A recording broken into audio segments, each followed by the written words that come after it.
canceled, froze childcare payments across the fucking country. Yes, places like daycare centers will not be receiving government funding right now. And I want y'all to thank this man right here. Now, y'all know the right-wing YouTuber Nick Shirley, who went to Minnesota to claim that Somalians were defrauding the government by using daycare centers? Well, of course, Wigs R Us took that to heart. He even retweeted that shit. Now the Department of Health and Human Services is freezing all child care payments to all states. And this directly comes from the Frumpy administration. He says state funds will only be released when states prove that they're being spent legitimately. Don't they do that when they apply for the funding? Now, the Department of Health and Human Services and the Department of Administration for Children and Families decided to activate our Defend the Spend system across America and will now require justifications, receipt, or photo evidence before they make a payment. Now, I want y'all to note that this at first was just supposed to be for Minnesota because of Nick Shirley's investigation, well, his fucked up investigation, because the shit wasn't even true.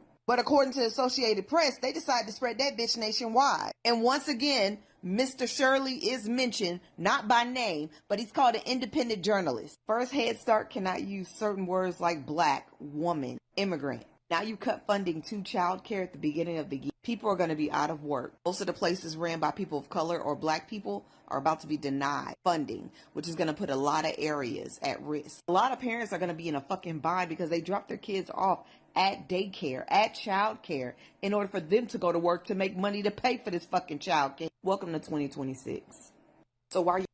Yeah, no, it's getting pretty hectic with this whole Minnesota daycare thing, and it's even beyond Minnesota itself. If you guys haven't seen that in the news, there's more states that are coming out with it. But the fact that, you know, childcare and other aspects of it are being frozen, like she said, you know, there's going to be a lot of things that are coming to effect that are definitely going to be affecting more than just daycares, that's for sure. So pretty insane stuff. I'm not going to lie, absolutely insane stuff. Really does piss me off that a racist 20-something YouTuber with no kids of his own and no investigative journalism experience would go knock on a daycare door in Minnesota and accuse an entire community of Somalis of fraud. And the end result of that poorly sourced and now debunked video is that the federal government is freezing funding for childcare across the country until states prove that they are appropriately using their funds. And don't let MAGA distract you with this issue where they're going to say, well, you don't care about fraud? Of course we always have,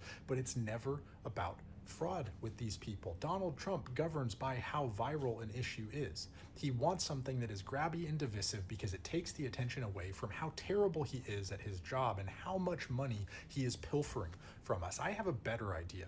Go knock on the door of the President of the United States and ask him to provide an accounting of how he is spending our federal money.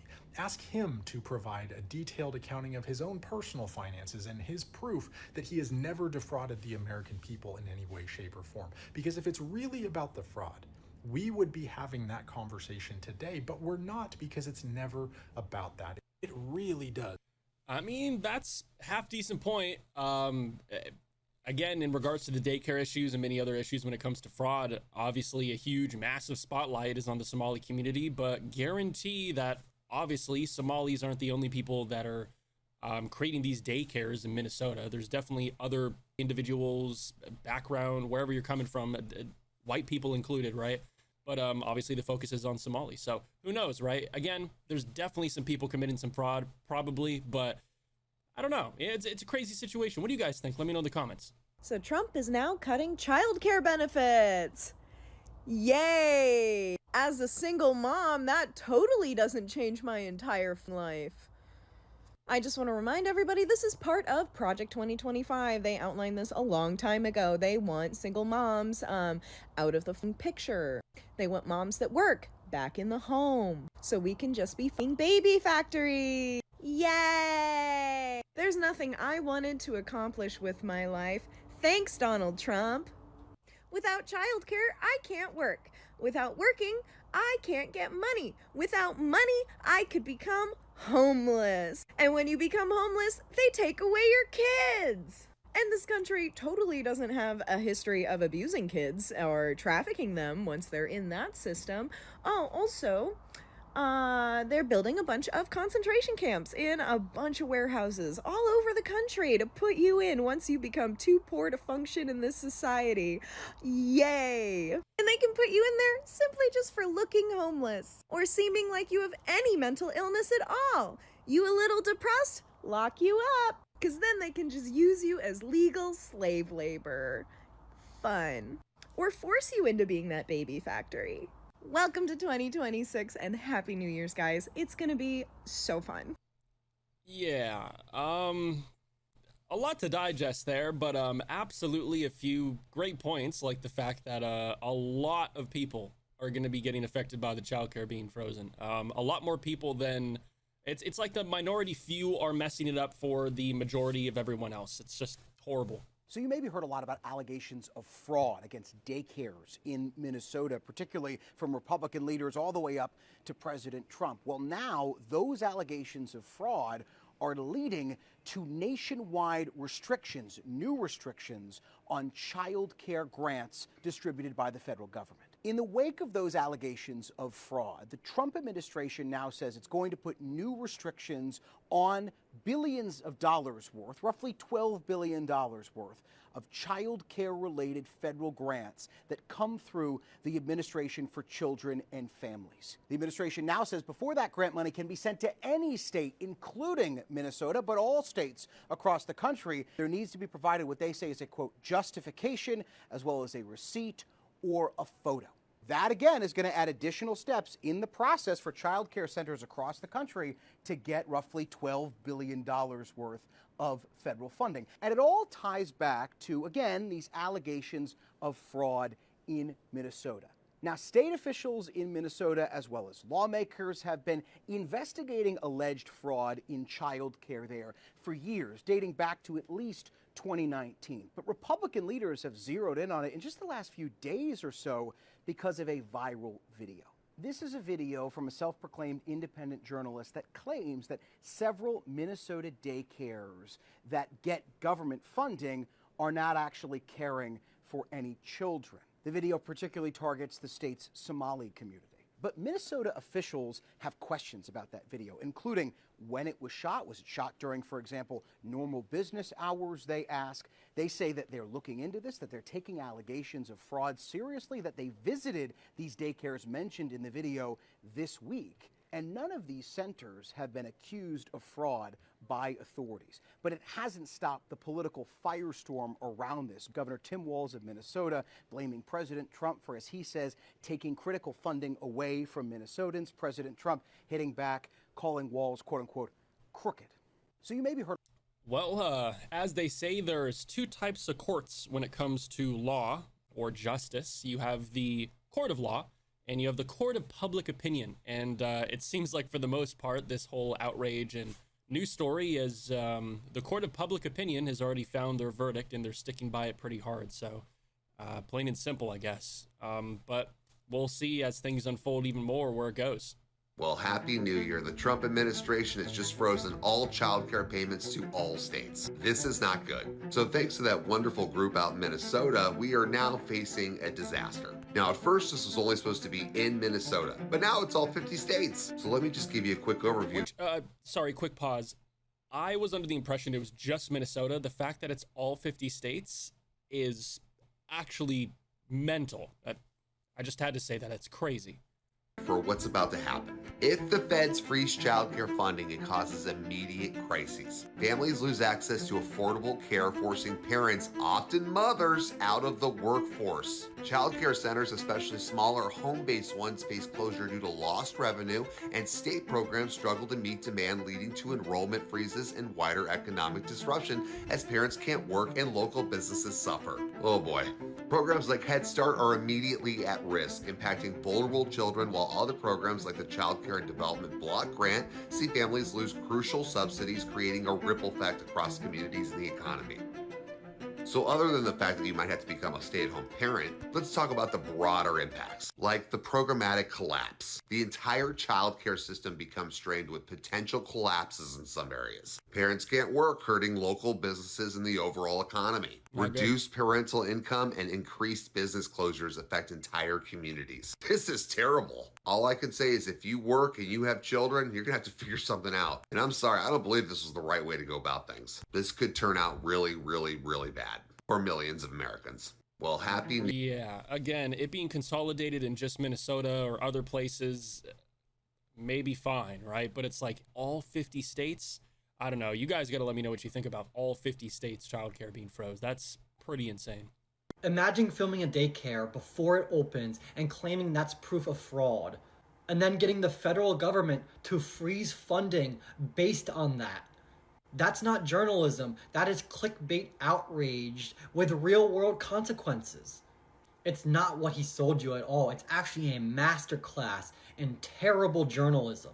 So Nick shows up to this quality learning center around 10 or 11 a.m., shows an empty parking lot, a locked door, and a misspelled sign that says Leering Center, and then tells millions of people that their tax dollars are being stolen. That clip gets packaged as proof of massive Somali daycare fraud in Minnesota, and even helped trigger a federal funding freeze for childcare programs in that state. And what Nick Shirley leaves out of the video and is very dishonest is that the center opens later in the day, around mid-afternoon, like 2 o'clock, not 7 a.m. like a typical daycare. So at 10 a.m. when he showed up, it's outside of their posted hours. Of course no one will be there. But when local reporters went back during actual business hours, they saw kids going in and out of the building, staff inside, and a functioning daycare at the same place Nick framed as always empty. That is not proof of fraud.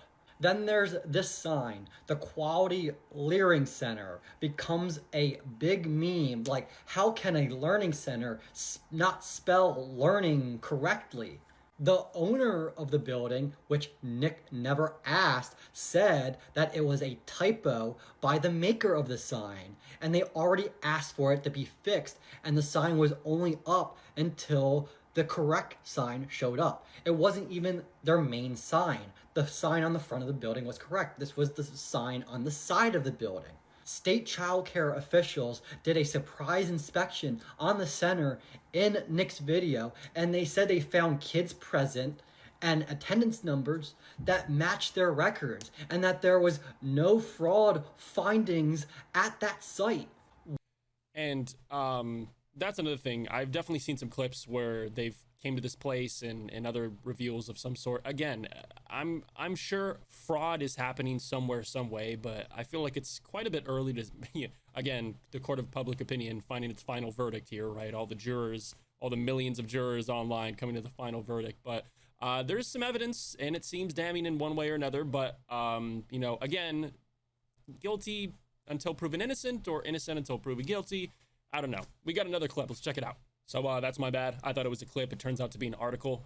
Just if you wanted to see this article, it's on npr.org. It's Nick Shirley, Minnesota daycare fraud. I'm going to go ahead and just kind of skim through this for the most important parts, because it's just what to know about Nick Shirley and the YouTuber alleging daycare fraud in Minnesota. It won't take too long, so let's just check it out.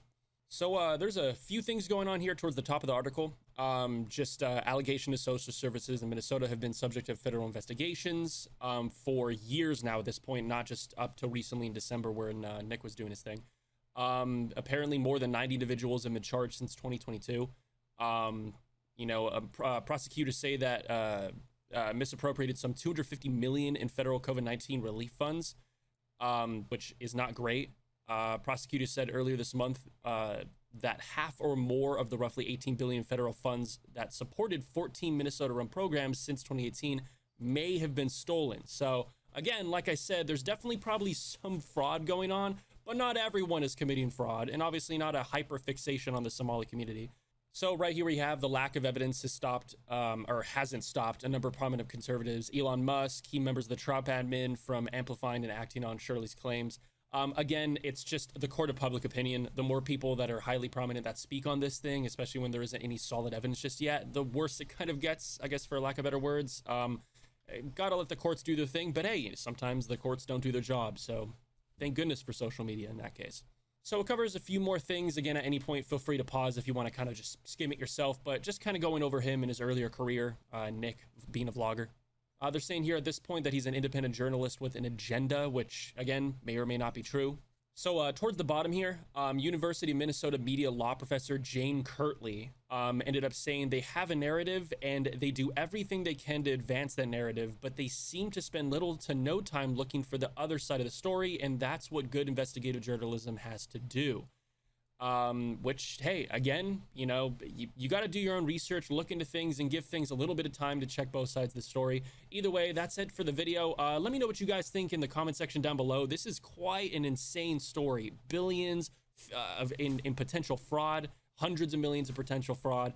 There's definitely something going on. I mean, there's no way everything is just all conveniently placed in this one situation.